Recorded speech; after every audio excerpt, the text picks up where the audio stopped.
Dark matter.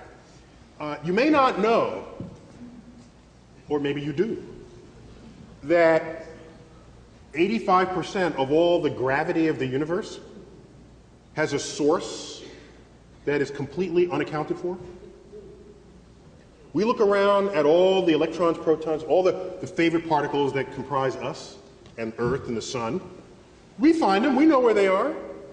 We know how to detect them. And when we do, and we look at the gravity that they exhibit, that's like 1/6 of the gravity that's actually exhibiting itself out there in the universe. We don't know what's causing it. So we have this placeholder term called dark matter.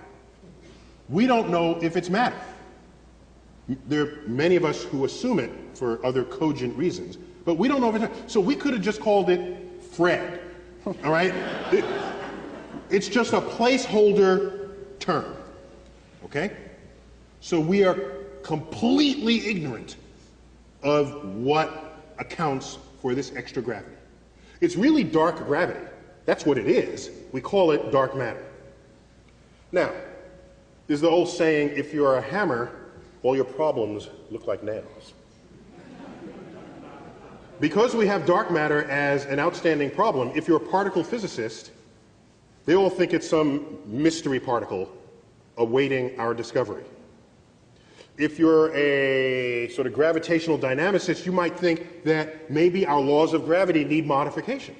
You're just applying the wrong formula to calculate how much gravity should be coming out of this matter. Put in the right formula, corrects it all. I'm agnostic there. My favorite idea, not my idea, but it's circulating, comes from the multiverse hypothesis, that we are one of many universes, which has important historical and philosophical foundations for suggesting we might be one of multiple universes. But there's no evidence for that yet. But let's go with that assumption for the moment. If there were multiple universes, they would exist in a higher dimension. So you'd have these universes coexisting with us in a higher dimension, non-intersecting. It turns out, if you do the calculation, gravity can permeate the membrane of one universe and be felt across the membrane of an adjacent universe. So it may be that what we're calling dark matter is regular matter in a parallel universe whose gravitational field we are feeling. And so it's not always wrong to hypothesize. It's not always wrong to hypothesize things that you cannot measure directly, because you may be able to measure them indirectly. You can hypothesize that a bear is walking around your cottage in the mountains, even if you've never seen it, because after a snowfall, you see bear prints outside your house. Okay, well, okay, maybe that's an imposter.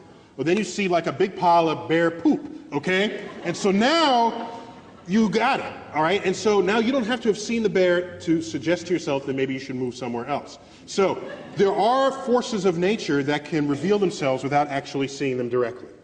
That's my favorite hypothesis, but I'm not like lobbying for it. I just think it's the coolest among the hypotheses suggested. So that's dark matter, and whoever discovers what it is, that's a Nobel Prize waiting to be handed, right there. And that's not the same thing as dark energy. Well, that's not the same thing as dark energy. That's another aspect of the cosmos about which we are completely dumb stupid. There is 4 times as much dark energy as there is dark matter, of which there's 6 times as much of that as there is the matter that we know and love. So we only understand 4% of that which comprises the entire cosmos. So you can't be an astrophysicist and be big-headed about it, because we are staring ignorance in the face. And dark energy this is this pressure that exists in the vacuum of the cosmos that takes our expanding universe and has turned it into an accelerating expanding universe. The gravity of all the objects want to sort of slow things down. The dark energy is speeding it up. We don't know what's causing it. And it'll very shortly completely overrun all the power of the gravitational force there is in the universe. And all the galaxies of the night sky will accelerate to beyond our horizon.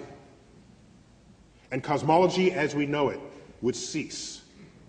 And the cosmologists of the future, since they will have no galaxies to gaze upon, because the expanding universe took them out of our horizon, all the universe will simply be the stars of the Milky Way galaxy of the night sky. And they will look at old texts from previous years, and they will say, oh, this is what people used to say about the universe, about the galaxies that were in the night sky. Had there not been these books telling them about what used to be there, there would be no understanding of a Big Bang or cosmology or of the origin of the universe. So, there you have it.